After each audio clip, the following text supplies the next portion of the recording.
Hello everyone. First of all, I'm for this tier list. My criteria is both individual power as well as the best teams you can make at the start of the game.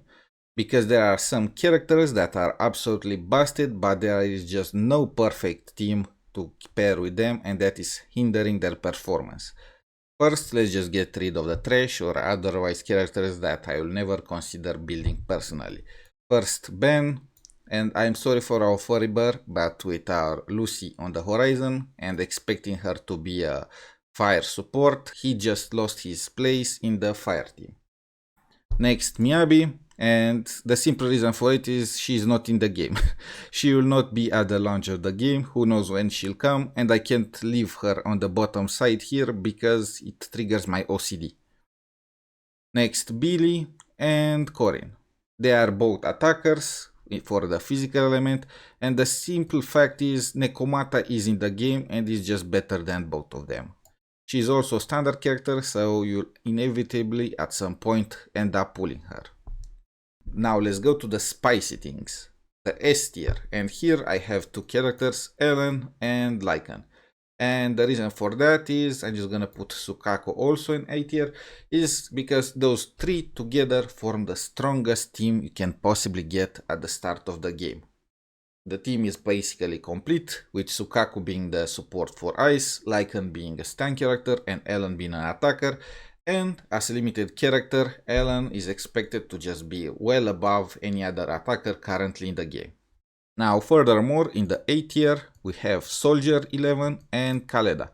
And the reason for that is because together with Lucy, which I just talked about, will form, in my opinion, the second best team in the game. Lucy is expected to be received as a free reward from an event on launch. Obviously, this is not confirmed 100%, so it remains to be seen. Either way, this team just performs similarly with the Ellen team, with Soldier 11 the attacker, Lucy supporter, and Khaleda for stun. These two teams are the ones that I will focus the most at the start of the game personally. Next we have Juan, and the reason why I am rating her solo, despite her being a limited character and also expected to be at Ellen's level, is she simply does not have a proper team yet. There is only two other characters in the game, with one being Nicole and the other being Zuyan herself, so you can't make a full Ether team. On top of that, Nicole is also not the best character in the game, and who knows how long it will take until another Ether character is released. Still in A tier, we have Rina, which is an exceptional support for the Electro team, which is our third and latest complete team that we are getting at the start of the game, with Grace, Anton, and Albi all in B tier. Lastly, we have Nekomata and Piper. And the simple fact is the physical team is just trash. There is no support for physical teams. There is no stun character for physical teams. You only have Nekomata as attacker and Piper as anomaly. This is the most incomplete team at the start of the game, even below Zuyan and Nicole.